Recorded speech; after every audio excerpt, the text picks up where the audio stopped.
I've talked about this before. I've talked about this with Dave. A lot of what ifs in worship on a Sunday morning. So talk me through that. Do you have any of these what if moments from a pastor's point of view?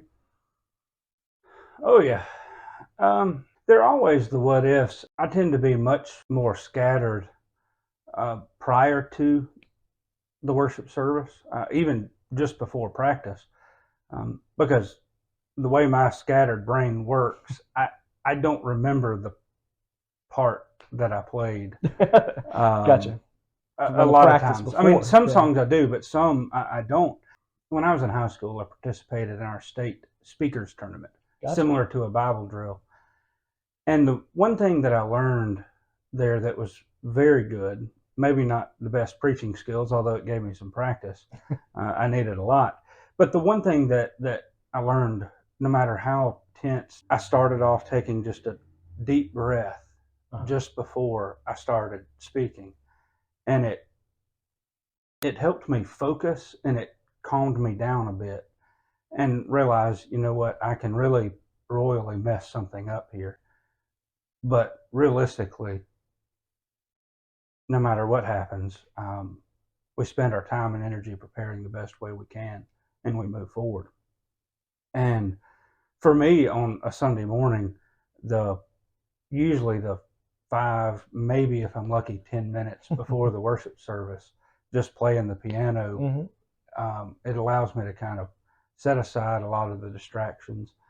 Hey, am I going to start off the sermon with, this engaging question, or am I going to remember all the different movements that the sermon's going to take to bring everybody to this conclusion? Or, oh my goodness, Will got a haircut this week. I mean, it's amazing the crazy things that run through my head, but that gives me just a moment to stop and focus on really what I'm doing there. And sometimes those first 5 or 10 minutes before the worship service are some of my most worshipful moments. Yeah, absolutely.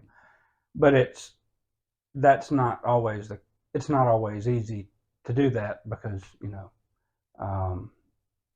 some pastors, some ministers, some people can make a very quick switch from talking to people and welcoming them on Sunday morning and jumping into worship. And I'm not one of those people. Yeah, okay. I understand. No, I'm the same way. If I'm focused on what I need to say, what my prayer transitions or scripture transitions in between songs, if I'm focused on something and I know, okay, this is exactly how it's going to go, this is exactly what I'm going to say, and then everybody starts coming to her church and you have 14 different conversations leading into that, and then you get, as soon as the countdown hits 0, I'm looking around going, I don't remember anything that I was going to say. Now all of a sudden all I'm thinking about is exactly those 14 conversations. So that's part of it. I know it's more of a prepared thing. I think it's more, for me, it's more about preparing our hearts and reflecting on what God has done. And that means, realistically, this is all about God. It's all for God. It reflects who God is. And even in those moments where, hey, the pianist got the timing or the tempo of this song and royally messed it up, ultimately it's not about any of that. It's about celebrating what God has done. And we serve a God who takes even those moments and not just allows us to smile and laugh at them, but can use them for something much greater than ourselves. Absolutely. It's in our weaknesses that Christ's strength is made, that God's strength is made perfect. So that's what I try to remember. But remembering that and actually doing it sometimes are a little different.